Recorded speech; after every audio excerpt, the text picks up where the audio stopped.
Israel's war cabinet is to meet for the third time in 3 days as it considers its response to Iran's first direct attack on the country. Israel's military has been showing what it says is part of an Iranian ballistic missile retrieved from the Dead Sea following the strike. It says Iran launched 110 ballistic missiles towards Israel at the weekend, in addition to drones and medium-range missiles. Now, most were shot down. Iran says its strike was in retaliation for what it says was Israel's attack on an Iranian consular building in Syria.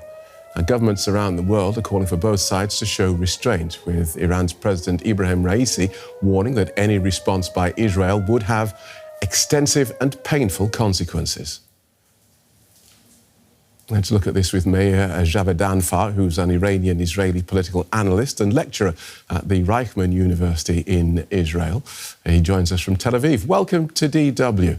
So the world has been calling on Iran and Israel to de-escalate, but you tweeted recently that Iran's attack has given Israel a valuable opportunity. What did you mean? Well, the Islamic Republic of Iran since 1991 has been paying different proxy groups to kill Israelis, groups such as Hamas, Hezbollah, Jihad Islami. And in fact, one of the reasons why the Oslo peace course failed is because of Iranian regime support for extremist groups. So every time Israel withdrew from occupied territory, there was more suicide bombings in Israel from Iran-supported groups, and this is one of the reasons why eventually Israelis turned against the peace process. So for many years, the Israeli government has been looking to punish the Iranian regime for its support of these groups, for paying billions of dollars to different groups to kill Israeli citizens. This is why I have to say this is why Iran is in desperate need of investment itself, but that's another issue. But for the Israeli government, it's a top priority to protect its citizens. Okay. And now that the Iranian regime has attacked Israel directly, then this is the opportunity for the state of Israel to exact a price, to exact a heavy price from the Iranian regime, for not just because of its support for, not just because of its attack, but it's a 3 decades long project of supporting anyone who wants to kill and maim Israelis. So what do you believe the heavy price that the state of Israel should exact from Iran is? Well, these are different. They're different conversations. They're different issues. For example, attacks against Iran's military infrastructure, according to foreign news sources. During Mr. Naftali Bennett, there was an attack, for example, against the Iranian drone base in Kermanshah. Somewhere between 100 to 200 drones were destroyed. These such as these attacks, but right now, whether they would happen, I'm not so sure. A range of options. Let's move on, because is it your belief that a military response is Israel's only option? I think it's very important. Look, Phil, I'm from Iran originally. I would love to see peace between Iran and Israel. But the Iranian regime is the only regime that denies the Holocaust in the world. This is the only regime that calls for the elimination of the state of Israel and the killing of its people. There is no option for diplomacy here. The Iranian regime does not believe in diplomacy. It doesn't even believe that Jews should have their own state. So there is no other option but to send it's basically realism. It's international relations school of realism. Israel has to show strength against the Iranian regime. Otherwise, it will continue supporting groups that want to kill Israelis. In fact, Phil, according to Wall Street Journal and New York Times, some of the Hamas people who took part in the October 7th massacre were trained in Iran, and also some of them in Syria under Iranian supervision. That's speculation that we can't get into here. Let's look at what the Israeli Foreign Minister, Israel Katz, has been doing today. He's launched what he calls a diplomatic offensive, calling for sanctions against Iran. An answer in 2 parts, if you wouldn't mind. Do you think, 1, that request will be heeded? And 2, what effect do you think more sanctions on a country that's already heavily sanctioned will have? I'm not sure if it will be heeded. I don't have enough knowledge on European diplomacy to be able to tell you. But I can tell you that if the IRGC, for example, Islamic Revolutionary Guard, is sanctioned, then this would be a huge blow to the Iranian regime, because it uses the IRGC and its massive economic empire to finance attacks. And this would be a setback. Whether it will happen, that will depend on European politics. And that's something that is not my subject of expertise. OK, that's good talking to you. Thank you so much for taking us through that. Meir Javedanfars in Tel Aviv. Thank you. Now, governments around the world are calling for restraint as Israel weighs its response to last weekend's attacks by Iran. European Union foreign ministers are holding hastily scheduled talks to discuss the volatile situation in the Middle East. Israel's allies are trying to strike a balance between standing in solidarity with Israel and curbing further fighting in the region. Air defences destroyed these Iranian drones over Israel last weekend. Now Western powers are watching closely as Tel Aviv mulls its next move. Tehran says the attacks were self-defence after a suspected Israeli strike on its embassy in Damascus. But countries ranging from Kenya to the United States and Germany have condemned Iran. The Iranian regime launched an unprecedented attack against Israel this weekend and has led the region to the edge of the abyss. Iran stands isolated. Israel is asking its allies to target Tehran with more sanctions, adding to those the US has long had in place, and the European Union's raft of travel bans and embargoes over allegations of rights abuses in Iran, nuclear proliferation, terrorist activities, arming Russia, and aiding and abetting the Syrian government. Some experts say to little effect. There are already sanctions now against Iran, including on drones, for example, the building of drones.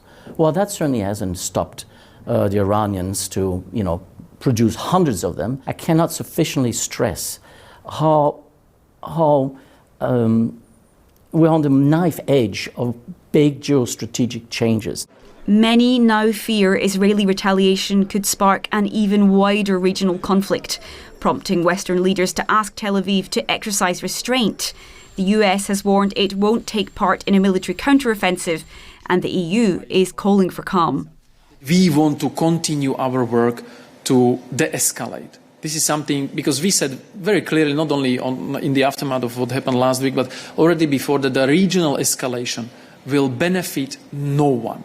And this is one of the main objectives of our efforts, to make sure that there is no further escalation, because this is bringing us to the brink of a new unforeseen situation in the Middle East. Unforeseen and unpredictable, with Gaza still under bombardment, hostages still caught in the crossfire, and the humanitarian situation still dire. Miri Eisin served in the Israeli intelligence community and retired from active duty in 2004 at the rank of colonel. She's now managing director of the International Institute for Counter-Terrorism. Welcome to DW, Colonel Eisin. What do you think Israel's next move should be? Israel has to respond in some way. When I say respond, this is about the initiative. The Israeli public, in that sense, it's not about us and what we want. It's about what the perceptions are in the greater Middle East. Iran attacked us directly. We need to do some kind of, not retaliation, but response initiative so that Iran does not define the rules of the game. Right. So Is this, do you think, then likely to be another of the sort of graduated attacks? Everyone is saying that when Iran attacked Israel, it gave you so much notice and sent over these slow drones so that Israel would be ready to blow them down, so that honour was served on both sides. Iran was seen to respond and Israel was seen to do something about it. One person got injured, but no major damage was done. Is that the sort of thing that you're expecting from Israel? It's kind of interesting that everybody takes for granted that the Israeli intercepting defense systems would stop the 99% that it did. I have to tell you, as an Israeli, I did not know that they would stop 99%, and I don't accept the premise that Iran did this because they thought that they weren't going to injure anybody. They fired in over 300 projectiles. And in that sense, this is about making a statement. I don't understand why everybody thinks that Iran didn't think that they would do damage. They sent in heavy-duty cruise missiles, suicide drones, and I remind us all, they supply all of the weaponry that is fired daily into Israel from Hezbollah, from the Houthis. That doesn't come from nowhere. Right. So I don't think that the Israeli response is about just showing face. It's about a real attack that Iran did, and it's about deterrence within the Middle East. So do you therefore expect Israel's response to be escalatory? I think that Israel needs to be on the initiative. I think that Iran should not define the rules of how you act, not against Israel and not in the world. We're talking about a regime that is acknowledged as an enemy authoritarian regime that exports not just terrorism, ideology, ideas that call not just for the destruction of Israel. They want to do much beyond that. And so it's not about the retaliation per se. It's about Iran not defining the rules, not for Israel, not for the rest of the world. Iran says that the Saturday night's attack on Israel is in keeping with its right to self-defense after Israel's deadly bombing of Iran's consulate in Syria. Can you see why they would say that?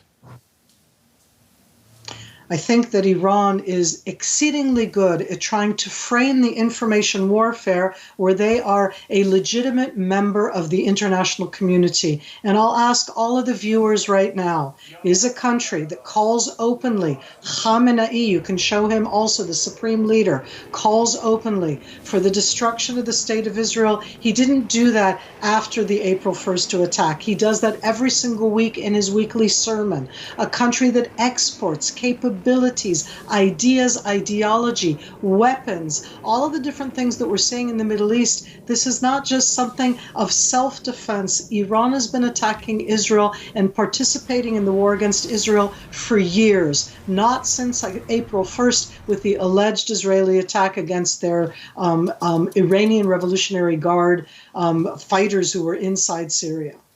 Do you think Benjamin Netanyahu has lost control of this war? When you consider the original Hamas strike that blindsided Israel's so-called Mr. Security, in 6 months, one of the greatest military powers in the Middle East still hasn't achieved its goal of destroying Hamas and rescuing the hostages. And now Iran has had the nerve to attack Israel directly rather than through its proxies. Is Mr. Netanyahu the right man to lead this war?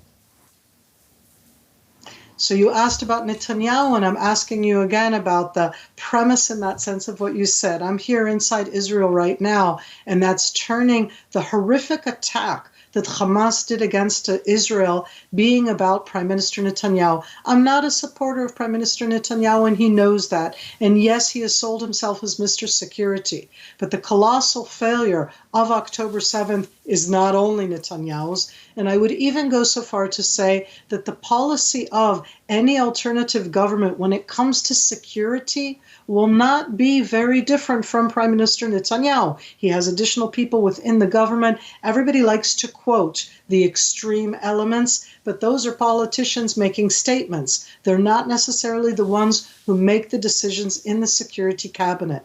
That horrific attack on October 7th is not just about the Israeli failure. It's about the ideology of Hamas. It's because we erroneously thought that Hamas was on a different route. I made that mistake, not just Prime Minister Netanyahu. As an expert, I say that.